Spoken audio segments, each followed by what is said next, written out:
오늘 추수감사절입니다.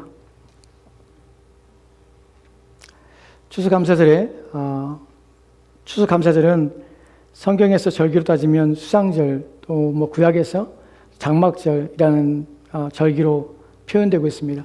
추수하여 거두는 것이죠. 한 해를 마감하는 것입니다. 한 해의 이제 끝자락입니다. 한 해를 다 보냈습니다. 한 해의 끝자락에서 우리가 추수감사절을 맞이할 때에 우리 마음에 들어야 될 것이 무엇인가 하는 것들을 오늘 말씀을 통해 살펴보려 합니다. 한 해를 마감할 때 여러분들은 우리가 농경사회에 살 때 한 해의 모든 추수할 것들을 다 거두어서 그 거둔 것들을 모아드리고 한 해를 정리합니다. 우리 인생에서 추수감사절은 한 해를 정리하는 시간입니다. 흔히 사람들이 성찰한다라는 표현을 씁니다. 한 해 나는 올 한 해 나는 잘 살았는가? 내 모든 일들은 잘 되었는가? 내가 하고자 하는 일들은 잘 이루었는가? 또 내가 부족한 것들은 무엇이었는가? 또 하지 못했던 것들은 무엇인가? 또한 내 삶에서 온전치 않았던 것들은 무엇인가? 하는 것들을 돌아보는 것이 바로 추수감사절입니다. 이런 절기에 오늘 말씀을 통해서 우리는 어떻게 살고 있는가? 나는 잘 살고 있는가? 하는 것들을 생각해 보려 합니다. 여러분들이 나이를 먹어가면서 어떤지 모르겠는데 저 나이를 먹어가면서 점점 더 내가 잘 살고 있는가를 늘 확인하게 됩니다.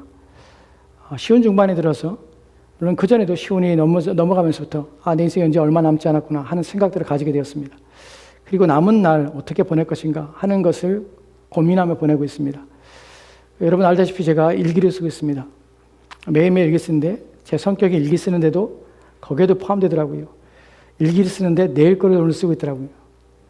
매일매일 빨리 쓰다 보니까 미리미리 준비하고 미리미리 기획하다 보니까 내일 일기를 오늘 쓰는 일도 있습니다. 일기를 쓰는 이유가 내 삶이 정말 잘 살고 있는가? 나는 잘 살고 있는가? 잘 산다는 것은 무엇일까? 어떻게 하는 게 잘 사는 것인가? 나는 내가 살아야 될 몫을 살고 있는가? 내가 오늘 해야 될 일을 하고 있는가? 내 인생의 마지막 그날에 나는 후회 없이 내 인생을 살았다고 말할 수 있는가? 하는 것들을 고민하며 내 인생을 살고 있습니다. 여러분도 그러시기 바랍니다. 왜냐하면 우리 인생은 유한하기 때문에 그렇습니다. 또한 우리 인생에 대해서 우리는 그리스도인으로서 우리 인생을 생각합니다. 우리는 이 땅에서 영원할 것이 아니라는 사실을 압니다. 그리고 이 땅을 떠나는 그 순간에 우리는 어디로 갈지도 우리는 생각합니다. 그래서 우리는 생각하며 삽니다. 제가 기도할 때마다 늘 생각하는 구절이 있습니다. 그리고 늘 인생을 생각할 때마다 저 자신을 생각할 때마다 늘 떠올리는 구절이 있습니다. 그것이 무엇이냐면 시편 78편 39절 말씀입니다. 시편 78편 39절 말씀 보도록 합시다. 같이 읽겠습니다. 시작. 그들은 육체이며 가고 다시 오지 못하는 바람임을 기억하셨습니다. 아멘. 본문을 보면 그들은 육체이며 가고 다시 돌아오지 못하는 바람임을 기억하셨습니다. 그들이 누구냐면 시편 78편에서 이스라엘 백성입니다. 그들에 대해 말하기를 그들은 육체입니다. 그리고 가고 다시 돌아오지 못하는 바람이라는 사실이에요. 영어 성경에는 지나가는 바람입니다. Passing breeze, 지나가는 바람입니다. That does not return, 다시 돌아오지 못하는 바람입니다. 무엇이 그렇습니까? 인생이 그렇습니다. 인생이. 근데 그 인생이 이런 것들을 생각하는 이유는 무엇이냐면 그래, 나는 육체야. 영원하지 않아. 언젠가 내 삶은 이제 이 땅의 삶을 끝내는 날이 올 것이야. 나는 내 삶을 마친 날이 올 것이야. 내 육체와 내 영혼은 분리될 것이고 내 육체는 땅으로 묻히게 될 것이야. 그 날이 오고 있어. 나는 생각을 하게 됩니다. 그것이 육체입니다. 육체는 연약합니다. 그 육체 가운데 그 육체 또한 육체에 자랑할 수 있고 또 육체에 어떤 소망을 둘 수 있습니다. 근데 뭐라고 말합니까? 너희는 육체며 지나가는 바람이라. 바람은 무엇입니까? 보이지 않습니다. 지나가면 다시 오지 않습니다. 지나가면 끝이라는 것이에요. 그것이 육체입니다. 근데요, 이 본문이 말하고자 하는 것이 인생은 허망합니다. 인생은 덧없습니다. 인생은 무의미하다. 라는 것을 말하고자 하는 것은 아닙니다. 왜냐하면 본문에 기억하다는 단어를 씁니다. 누가 기억하시면 하나님이 기억하시다는 것이에요. 하나님이 기억하실 때 너희는 육체며 너희는 지나가는 바람이라. 그래서 하나님께서 그러한 연약한 인간을 기억하셨습니다. 그리고 그 인간을 위하여 하나님께서 일하십니다. 우리 주 예수께서 통하여서 우리가 구원받은 것이 하나님이 우리를 기억하시기 때문에 그렇습니다. 우리의 육체이며 지나가는 바람인 우리를 하나님 붙잡으셨습니다. 지나가고 다시 오지 못하는 그 바람을 하나님께서는 붙잡으시고 다시 돌려놓으셨습니다. 그래서 그 인생이 육체가 아니라 영원이라는 소망을 품게 하셨습니다. 이것이 복음입니다. 이런 사실을 본문을 통해 우리가 알게 됩니다. 본문을 통해서 우리가 하나님 우리를 기억하셨다는 것을 우리가 오늘 살펴볼 창세기의 내용을 통해서 좀 더 명확하게 여러분에 말씀드리고자 합니다. 오늘 우리가 살펴볼 내용은 가인의 족보에 대한 성경이 말하는 처음 첫사람 아담의 족보에 대한 내용입니다. 그 내용들에 대해서 좀 생각해 보려고 합니다. 여러분 시편 78편 39절 말씀에서 여러분이 기억하고 그 다음의 내용을 살펴볼 때 여러분 잊지 말아야 할 것이 무엇이냐면 하나님이 기억하셨다라는 단어입니다. 히브리어로 기억하는 자카르라는 단어인데 그것을 하나님께서 기억하실 때 잊지 않으셨다는 것이 하나님 잊지 않으셨습니다. 이것을 생각해보고 오늘 우리가 생각해볼 아담의 후손들에 대한 족보의 이야기가 나오는 내용들을 함께 살펴보도록 합시다. 아담에게는 아들들이 있었습니다. 첫 아들들은 가인입니다. 둘째 아들은 아벨입니다. 아담이 두 아들을 낳았지만 아담의 계보를 쓰면서 창세기 4장에 아담의 계보 가운데 그 계보가 아들 떼에서 두 계보로 나누는 것을 보게 됩니다. 한 계보가 이어지는 것이 아니라 아들 떼에서 그 계보가 둘로 나눠지게 됩니다. 이 부분을 먼저 보도록 합시다. 창세기 4장 1절과 2절 말씀 보도록 합시다. 창세기 4장 1절과 2절 말씀입니다. 같이 읽겠습니다. 시작. 아담이 그의 아내 하와 동침하며 하와가 임신하여 가인을 낳고 이르되 내가 여호와로 말미암아 득남하였다 하니라. 그가 또 가인의 아우 아벨을 낳았는데 아벨은 양 치는 자였고 가인은 농사하는 자였더라. 아멘. 첫사람 아담이 아내와 동침하여서 자녀를 낳습니다. 첫 아들은 가인입니다. 하나님이 그로 말미암아 득남하였다 라는 의미를 가졌습니다. 얻다라는 뜻입니다. 둘째 아들은 아벨입니다. 아벨은 공호라는 의미를 가지고 있습니다. 두 아들을 낳고 그 다음에 그 아들들에 대한 계보들이 나오기 시작하는데 우리가 성경 창세기 4장에서 첫 살인하는 장면이 나오게 됩니다. 가인과 아벨은 가인은 농사를 짓는 자였고 아벨은 목축하는 자였습니다. 둘 다 시간이 지나고 때가 지난 다음에 하나님께 제사를 드리게 됩니다. 성경에 표현되기를 가인과 가인의 제사는 받지 않았고 아벨과 아벨의 제사는 받았다고 표현하고 있습니다. 연락하였다는 표현을 씁니다. 우리가 이 내용들은 몇 주 전에 제가 설교를 통해 여러분이 말씀을 드렸습니다. 그러자 가인이 분이 났습니다. 하나님께서는 가인의 분에 대해서 알고 계셨고 그 가인에 경고합니다. 죄가 문턱에 너의 문지방에 놓여 있으니 걸려 넘어지지 말라고 경고하십니다. 그런데 가인은 그 분을 참지 못하고 자신의 동생 아벨을 들판으로 불러 돌로 쳐 죽입니다. 첫 살인이 벌어졌습니다. 이 살인을 통해서 죄가 얼마나 극심하며 얼마나 사람의 마음을 사로잡아서 첫 번째 살인이 곧 얼마 지나지 않았어 일어나게 된다는 사실을 우리가 보게 됩니다. 죄의 힘과 강력함입니다. 그 후에 하나님께서는 이 아벨 대신에 셋이라 아들에게 아들을 주게 됩니다. 창세기 4장 25절 말씀은 이렇게 기록되어 있습니다. 창세기 4장 25절 말씀입니다.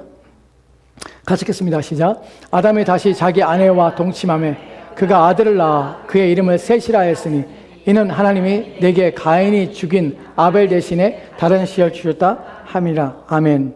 보면 아벨이 죽었습니다.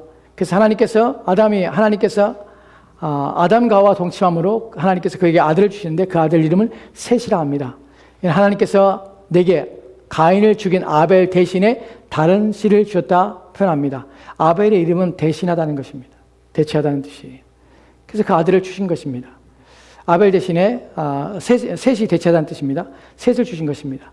그래서 아담의 후손은 가인과 셋이라는 두 개의 계보로 기록되게 됩니다. 근데 성경이 왜 아담의 계보를 그냥 아담의 후손이라고 기록하지 않고 왜 가인과 셋이라는 또 다른 계보를 만들어서 아담 외에 두 계보로 따로 기록하는가 하는 부분에 대해 오늘 살펴볼 것입니다. 왜 성경은 셋과 또한 가인과 이 둘의 계보에 대해서 구분하고 분리하는가 하는 것이에요. 여기에 의미가 있기 때문에 그렇습니다. 이 두 계보는 각기 서로 다릅니다. 또한 각기 다른 삶을 살고 있고 다른 결과를 만들어냅니다. 그래서 두 계보를 따로 구분하여 성경은 기록하고 있는 것입니다. 우리가 시편 78편 39절 말씀에서 하나님이 기억하셨다는 내용들을 여러분 생각하십시오. 생각하고 본문에 대한 내용들도 좀 더 살펴보도록 합시다. 먼저 우리가 아담의 첫 번째 아들이었던 가인의 계보에 대해서 생각해 보도록 합시다. 성경에 가인의 계보에 대해서 이렇게 기록하는 걸 보게 됩니다. 창세기 4장에 17절 말씀에 이렇게 기록됐습니다. 가인의 계보입니다. 같이 들어갑시다. 시작. 아내와 동침함에 그가 임신하여 에녹을 낳은지라. 가인이 성을 쌓고 그의 아들의 이름을 성을 이름하여 에녹이라 하니라. 아멘. 가인이 아내와 동침하였다고 합니다. 그리고 그가 임신하여 에녹을 낳은지라. 에녹을 낳았습니다. 가인이 성을 쌓고 그의 아들의 이름을 성을 이름하여 에녹이라 하니라. 성을 쌓았습니다. 이것이 가인이 한 일입니다. 그리고 또 성경에 그의 후손들이 어떠한 일을 행한지를 계속해서 기록하고 있습니다. 18절 말씀입니다. 18절 말씀 보도록 합시다. 같이 읽겠습니다. 시작. 에녹이 이랏을 낳고 이랏은 무후야엘을 낳고 무야엘은 무드사엘을 낳고 무드사엘은 라멕을 낳았더라. 아멘. 계보를 볼 때의 계보의 의미에 대해서 종종 우리는 그 의미가 무엇인지 잘 모르고 성경을 읽을 때가 있습니다. 근데 성경이 왜 가인의 계보와 셋의 계보를 따로 구분하여 기록하였고 기록의 내용들이 어떤 의미를 담아내고 있는지를 우리가 주의 깊게 살필 때 그 내용의 기록의 내용들에 어떤 내용이 담아내고 있는지 하는 것을 살피는 것이 정말 중요합니다.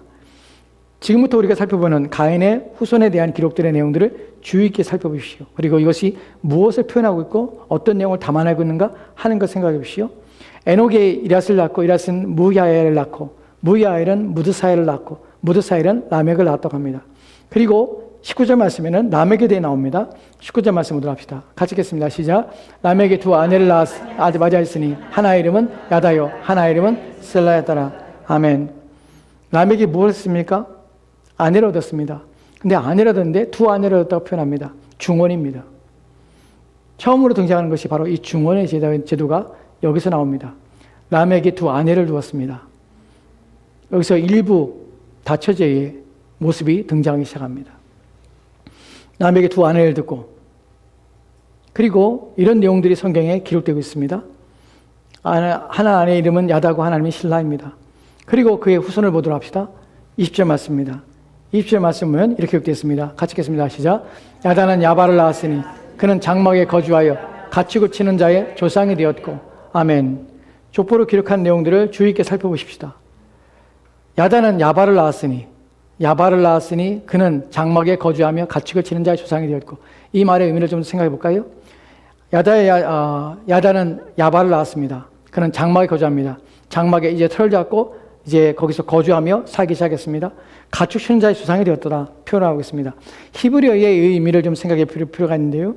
가축을 치었다는 것은 가축을 목축업을 시작했다는 것이에요. 그래서 이 사람은 목축업의 조상이 됐다는 것입니다. 근데 또 다른 의미 속에서 가축을 치는 자의 조상이 됐다는 표현 속에서 목축을 치다라는 것이 히브리어의 어떤 의미나 부자가 됐다는 말이에요. 그래서 이 사람은 목축업을 통해서 부를 소유한 사람입니다. 가인은 어떤 사람이었습니까? 가인은 성을 짓는 사람이었습니다. 또한 라멕은 어떤 사람이었습니까? 중혼 두 아내를 얻는 사람이었습니다. 또한 그 아들 중에 이 야발은 뭐하는 사람이었습니까? 목축을 통해서 부를 소유한 부를 얻었던 사람입니다. 부유한 삶을 살았던 사람입니다. 그리고 그 다음에 21절 말씀은 이렇게 됐습니다. 21절 말씀 같이 들어갑시다. 시작. 그의 아유의 이름은 유발이니 그는 수금과 퉁소를 잡은 모든 자의 조상이 되었으며 아멘. 그의 아유의 이름은 유발입니다. 유발은 수금과 퉁소, 또 문화와 또한 음악과 이런 것들의 시조가 되었습니다. 그런 자의 조상이 됐다는 것이 풍류를 즐기고 또 인생을 즐기는 것들을 하기 시작했습니다. 그것이 조상이라는 것이에요. 가인은 뭐 했습니까? 성을 쌓았습니다. 그의 후손 라멕은 뭐 했습니까? 중혼을 시작한 사람입니다. 그리고 또 무슨 일이 벌었습니까? 목축업을 통한 야발은 목축업을 했습니다. 부유한 사람입니다. 그리고 그 풍요를 즐기며 또한 가락을 즐기며 또한 삶을 즐기는 일들을 시작한 것이에요. 그 다음에 22절 말씀은 또 다른 내용이 나옵니다. 22절 말씀 보도록 합시다. 시작. 신라는 두발가인을 낳았으니 그는 구리와 새로 여러 가지 기구를 만드는 자요 두발가인의 누이는 나아마였더라. 아멘. 본문에 보면 신라는 두발가인을 낳았으니 그는 구리와 새로 여러 가지 기구를 만드는 자의 조상이 된 것이에요. 즉 문화 또한 기구 또한 세상을 발전시키는 도구들을 만든 사람이었습니다. 이거 조상이 됐다는 것이, 여러분, 가인의 이런 후손들의 내용들을 통해서 우리가 보게 되는 것을 정리하면 이렇습니다.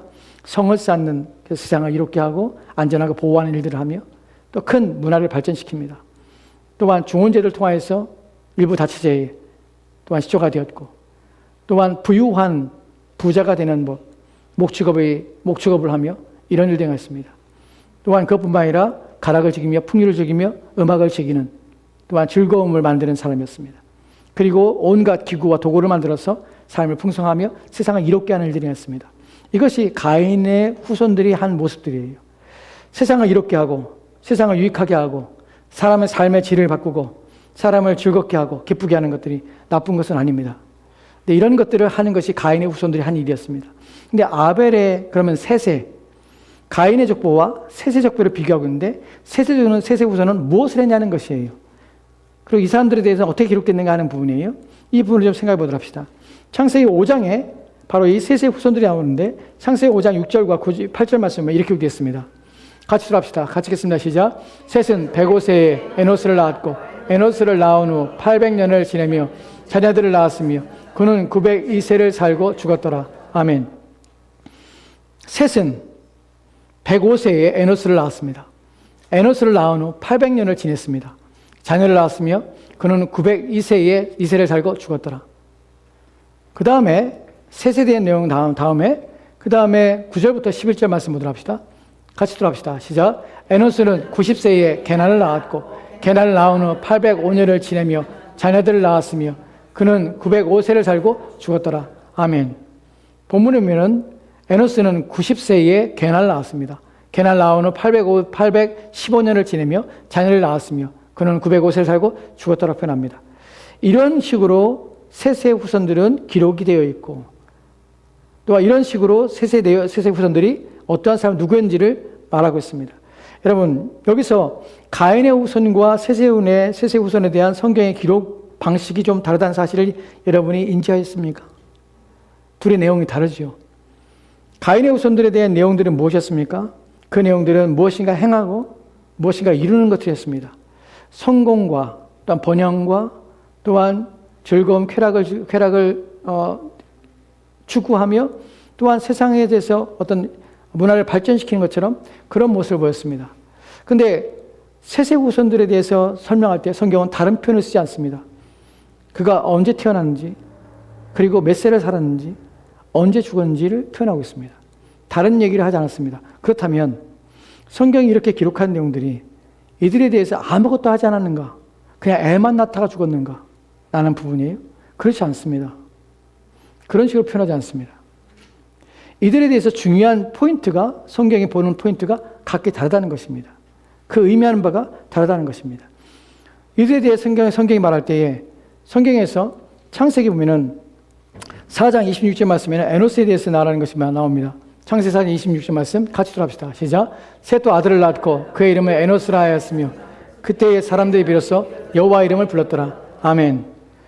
성경의 기준을 가지고 있는 걸 생각해 봅시다. 에노스가 뭐였습니까? 우리가 아까 읽었던 본문에서는 에노스가 90 몇 세에 누구를 낳고 또한 몇 세에 어느 동안 자식을 낳다 살다가 언제 죽었다 이런 표현을 했습니다. 그런 식으로 셋의 후손에 대해서 기록하고 있습니다. 그런데 중요한 것은 그러면 그들이 아무것도 하지 않았는가? 아니요. 그렇지 않습니다. 그들이 인생을 살았다는 것이에요. 에노스에 대해서 뭐라고 표현하냐면 셋도 아들을 낳고 그의 아들 이름을 에노스라 했으니 그때의 사람들이 비로소 여호와 이름을 불렀더라. 여호와의 이름을 불렀다는 표현이 무슨 말이냐면 하나님을 예배했다는 의미입니다. 구약 성경에서 이름을 부르다는 것은 그의 이름을 부르다는 것은 여호와의 이름을 불렀다는 것은 하나님을 예배했다는 말이에요. 즉 이때에 비로소 하나님을 예배하기 시작하는 것이에요. 근데 예배하는 것과 그들의 삶에서 태어난 것, 인생을 살는 것, 그리고 언제 죽었는지가 왜 기록됩니까?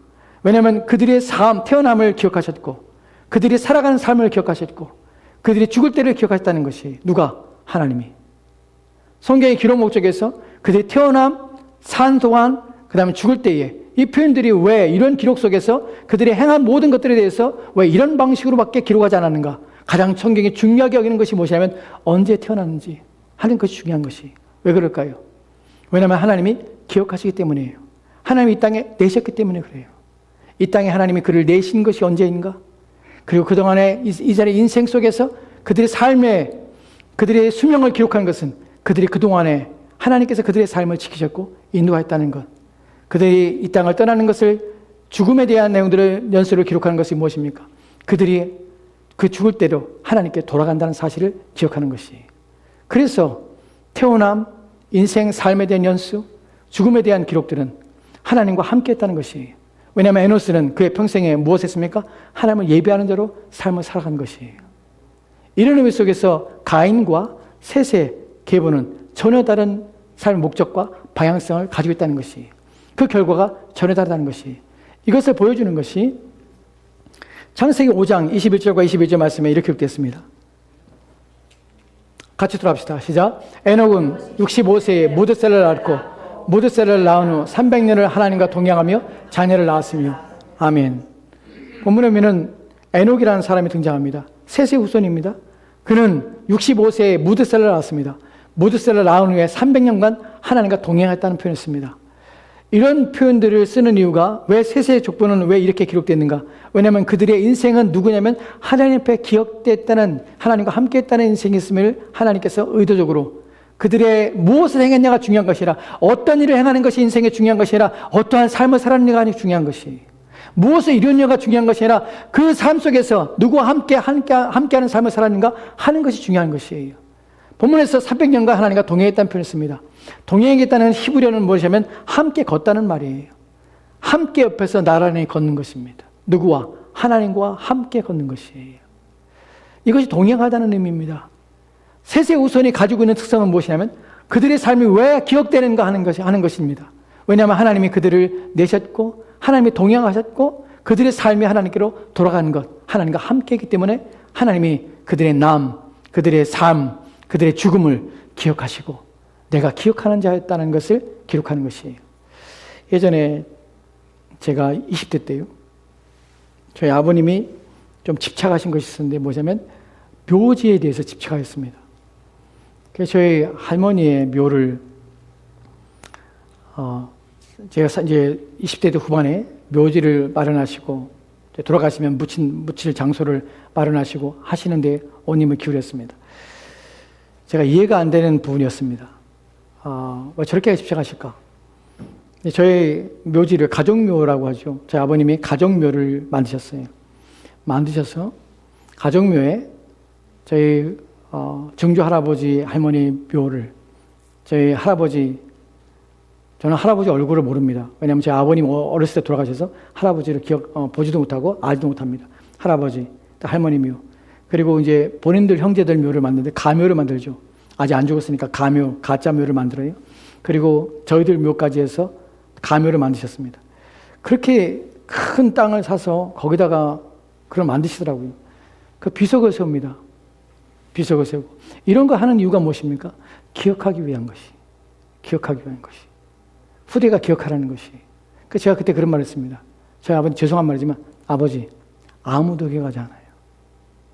아버지 때가 지나가면 아무도 기억하지 않습니다. 이거 다 의미 없습니다.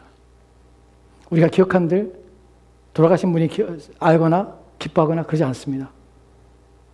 아무것도 아닙니다. 인생이 죽으면 아무것도 아닙니다.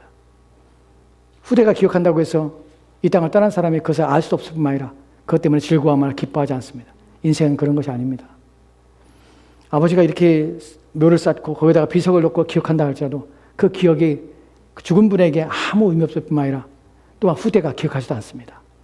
저는 우리 할아버지 얼굴도 못 봤기 때문에 기억도 없습니다. 아무 생각도 안 납니다. 기억한들 그것이 그에게, 죽은 자에게 어떠한 유익도 없는 것을 압니다. 그것이 인생입니다. 바람과 같이 아무도 잡지 못하는 것이, 그렇게 지나가는 것이. 그런데 성경은 중요하게 바람과 같이 지나가는 인생을 잡으시는 분이 계시다는 것이에요. 그것을 기억하시는 분이 계시다는 것이에요. 잠시 잠깐이 아니라 영원 속에 사시는 분이, 영원하신 분이 그 인생을 기억하시고 생각하십니다. 이것이 은혜입니다. 왜 성경에서 셋의 후손에 대해서 왜 그들의 태어남, 그들의 인생을 산 기간들, 그들의 죽음에 대해서 기록하는가? 왜 그것에 관심을 기울이는가? 하는 것은 하나님이 그들을 기억했다는 것입니다. 그들은 하나님이 함께 했다는 사실입니다. 여러분, 어떻게 하는 것이 잘 사는 것입니까? 어떻게 하는 것이 후회 없는 인생을 사는 것입니까? 후회 없다는 것은 무엇입니까? 가장 중요한 것은, 후회 없는 것은 나를 지으신 그분의 목적 앞에 내가 사는 것만큼 내가 후회 없는 것이 없습니다. 내 인생의 목적을 따라 사는 것만큼 내 인생에 가장 가치 있는 것이 없습니다. 나를 지으신 그분의 뜻 앞에 내 인생을 살아갈 수만 있다면 나는 최고의 인생을 산 것입니다. 이 땅에서 무엇을 이루는 것이 무슨 의미가 있겠습니까?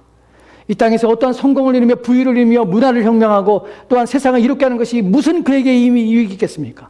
그것이 한순간 한때로 끝날 뿐만 아니라 아무도 기억하지 못하는 바람과 같이 지나가는 것 뿐입니다. 이 땅에서 무엇이 우리 가운데 우리의 이름을 남기고 우리 인생의 의미를 남기고 우리 인생의 가치를 남기는 것이 무엇이 있습니까? 오직 우리 주 예수 그리스도 영원하신 하나님 앞에, 그분 앞에 우리의 이름을 남기고 그분이 우리를 기억하는 것 외에 우리 인생에 가치 있는 것은 없다는 사실을 여러분 아셔야 합니다. 저는 그래서 잘 살고 싶습니다. 저는 그렇게 잘 살고 싶습니다. 저는 그렇게 내 삶이 온전하게 원합니다. 다른 사람에게는 사람들이 나를 기억하지 못하는지 알지라도 하나님이 나를 기억하는 인생 되었으면 좋겠습니다. 내가 어떤 큰 일을 하지 않아도 하나님만이 나를 잊지 않으시고 나를 불러주시는 그런 인생 되었으면 좋겠습니다. 내 가는 길을 그분이 동행하시고 함께 하셨으면 좋겠습니다. 내 인생에 남은 것이 무엇이냐? 내가 비록 비석에 무엇을 남긴다고 해서 그것이 나를 남긴 것이 아니라 보이지 않는 비석 가운데 하나님이 내가 너를 안다. 내가 너를 사랑하며 너의 인생 마지막 날까지 함께 할 뿐만 아니라 이 땅을 떠나는 그날에 내가 너를 나 있는 곳에 너를 부를 것이다. 그 약속만이 내게 유일한 소망입니다. 여러분, 한 해를 마감합니다. 어떻게 사셨습니까? 하나님과 동행하셨습니까? 그분이 여러분을 기억하셨습니까? 그분 앞에 기억되는 인생이었습니까? 하나님과 더불어 함께하는 인생이었습니까? 여러분의 삶을 돌아보시고 하나님이 나와 함께 하시기를, 그것만이 내게 의미 있다는 사실을 아시고 그분과 동행하는 여러분의 삶이 되었으면 좋겠습니다. 새로운 한 해가 시작될 것입니다. 마음을 생각하시고 인생이 여러 가지 일들로 말미암아 우리의 마음을 번잡하게 할 때 기억하십시다. 나는 누구에게 기억되고 싶은가? 누가 나를 기억해 주기 원하는가? 하는 것을 기억합시다. 그리고 나를 기억해 줄, 영원히 기억해 줄 그분 앞에만 충성합시다. 그것이 여러분의, 저와 여러분의 신앙이고 믿음이며 우리의 삶이 되어야 될 것입니다. 기도합시다. 좋으신 아버지 하나님, 한 해 동안 우리의 삶을 지키시고 인도하셔서 감사합니다. 오늘 또한 주의 말씀을 듣고 한 해를 돌아오며 주 앞에 그렇게 살기 원합니다. 하나님, 우리를 기억하시옵소서. 우리의 삶을 기억하시옵소서. 우리 삶의 주님과 동행하는 삶 되도록 주 도와주옵소서. 주께서 함께 하고 나오며 예수님 이름으로 기도합니다. 아멘. 아멘. 우리 찬송합시다. 우리 찬송가 성찬식 있습니다. 우리 찬송합시다. 찬송가 200